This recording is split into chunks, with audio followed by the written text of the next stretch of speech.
افلاطون، جس کا اصل نام ارسطو کلیز بتایا جاتا ہے، اس کا شمار یونان کے مؤثر ترین فلسفیوں میں سے ایک ہے، جو 428 قبل مسیح یونان کے شہر ایتھنز میں پیدا ہوا۔ افلاطون سقراط کا شاگرد اور ارسطو کا استاد تھا۔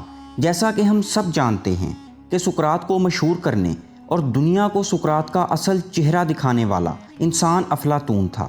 وہیں اس کی بہترین اچیومنٹ میں سے ایک بڑی اچیومنٹ ایک ایسی یونیورسٹی تھی جو کہ ویسٹرن ورلڈ کی سب سے پہلی یونیورسٹی مانی جاتی ہے۔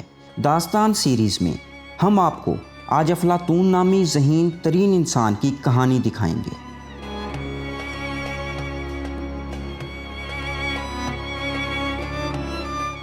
افلاطون کے والد کا نام ارسطون اور اس کی والدہ کا نام پرکشیٹون تھا۔ افلاطون کا خاندان ایتھنز کے شاہی خاندان کی باقیات میں سے تھا۔ افلاطون کے 2 بھائی اور 1 بہن تھی۔ افلاطون کی عمر ابھی 3 یا 5 سال ہی تھی کہ اس کے والد کی شدید بیماری سے موت واقع ہو گئی۔ ارسطون کی وفات کے بعد افلاطون کی والدہ نے اپنے قریبی رشتہ دار سے شادی کر لی، جو ایرانی بادشاہ کے محل میں سفیر تھا۔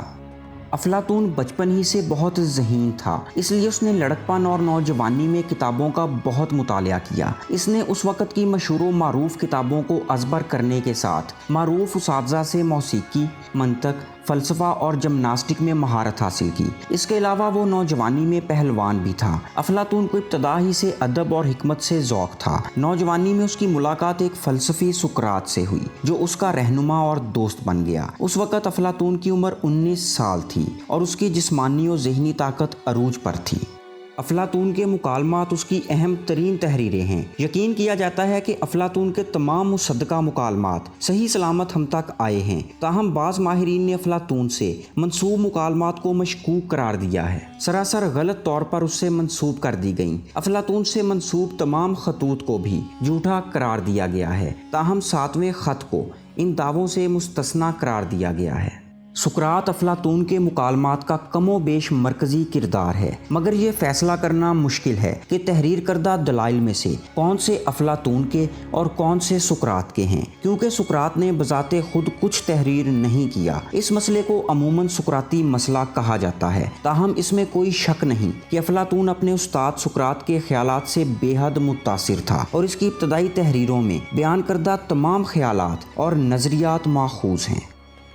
سقراط کے علم و حکمت اور فلسفہ سچائی نے افلاطون کو اس قدر متاثر کیا کہ پھر تمام عمر افلاطون فلسفہ و حکمت کے نشے میں مدہوش رہا اور یہ نشہ عمر بھر نہ اتر سکا۔ افلاطون اور سقراط کا ساتھ 8 سال تک رہا، جس میں افلاطون نے اپنے استاد و دوست سے بہت کچھ سیکھا۔ کہا جاتا ہے کہ افلاطون نے جوانی میں کچھ ڈرامے بھی لکھے، جو بعد میں اس نے سقراط کے زیر اثر آ کر ضائع کر دیے۔ جب سقراط نے زہر کا پیالہ پیا تو ان دنوں افلاطون بیمار تھا۔ استاد کی وفات کے بعد افلاطون نے ایتھنز چھوڑ دیا اور مگارا چلا گیا۔ اس کے بعد کچھ سالوں تک سائرین، سسلی اور مصر میں پھرتا رہا۔ 387 قبل مسیح میں وہ ایتھنز واپس آیا۔ اس وقت اس کی عمر 40 سال ہو چکی تھی۔ اسی سال واپس آ کر افلاطون نے ایک باغ میں درسگاہ کی بنیاد رکھی۔ وہ باغ اکیڈمس نامی شخص کا تھا، جس کی وجہ سے وہ درسگاہ آگے چل کر اکیڈمی کہلائی۔ جلد ہی اس ادارے کو بہت مقبولیت حاصل ہو گئی اور ایتھنز کے نوجوان اس میں داخل ہو کر افلاطون کے افکار سے واقف ہوئے۔ افلاطون کی اس درسگاہ نے بہت سے نامور دانشوروں اور سیاستدانوں کو جنم دیا۔ نامور فلسفی علم الحیوانات کا بانی اور سکندر اعظم کا استاد ارسطو بھی افلاطون کا شاگرد تھا۔ افلاطون کی یہ اکیڈمی 529 عیسوی تک قائم رہی۔ افلاطون نے تاریخ فلسفہ یونان میں پہلی بار ایک ایسا نظام فکر پیش کرنے کی کوشش کی جو کائنات اور زندگی کے مختلف پہلوؤں، مثلاً اخلاقیات، علمیات اور سیاسیات کا مکمل طور پر احاطہ کر سکے۔ افلاطون اور اس کے فلسفہ جمہوریت کے مطابق جمہوری نظام میں انسان گنے جاتے ہیں، تولے نہیں جاتے۔ اگر 49 عقل مند کسی چیز کی مخالفت میں ووٹ دیں اور 51 احمق اس کی حمایت کا اعلان کر دیں تو درست وہی قرار دیا جائے گا جو اکثریت میں ہو۔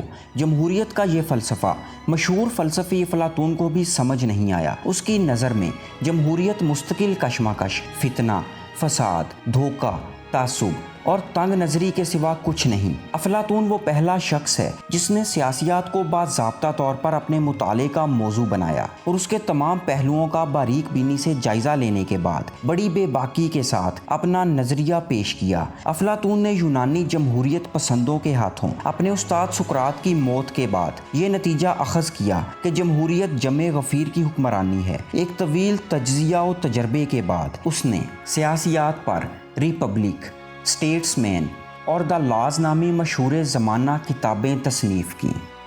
افلاطون نے اپنی کتابوں میں یونان کی جمہوری روایات کی مخالفت کرتے ہوئے اسے ایک فرسودہ نظام قرار دیا اور کیمونزم کا نظریہ پیش کیا۔ اس کے خیالات کی سب سے بڑی خوبی یہ رہی کہ اس کے زمانے کے سیاسی مفکرین اس کا متبادل پیش کرنے سے قاصر رہے۔ بعد میں چل کر افلاطون کے شاگرد ارسطو نے بھی اپنے استاد کے نظریات کی تردید کی، لیکن وہ بھی متبادل تجویز لانے میں ناکام رہا۔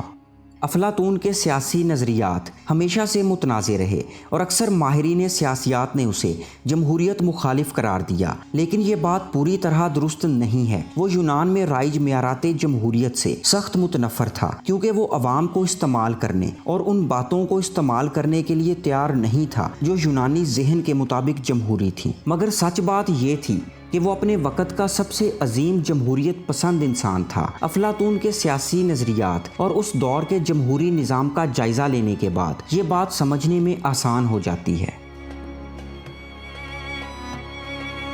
دراصل افلاطون کا کہنا تھا کہ گروہ پسندی، بدعنوانی اور سب سے بڑھ کر نااہلیت اگر جمہوریت کی قیمت ہے تو یہ ایک بڑی قیمت ہے جو معاشرے کو جمہوریت کے فوائد سے محروم کر دیتی ہے۔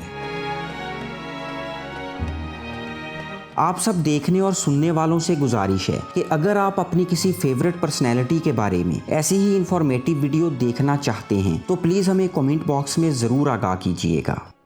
گیٹ اینڈ گرو کی سیریز داستان کے ساتھ جڑے رہنے کے لیے ہمارے چینل کو سبسکرائب کریں اور بیل آئیکن ضرور پریس کریں تاکہ داستان سیریز کی آنے والی ہر ویڈیو آپ تک بر وقت پہنچ سکے۔ تب تک کے لیے اللہ نگہبان۔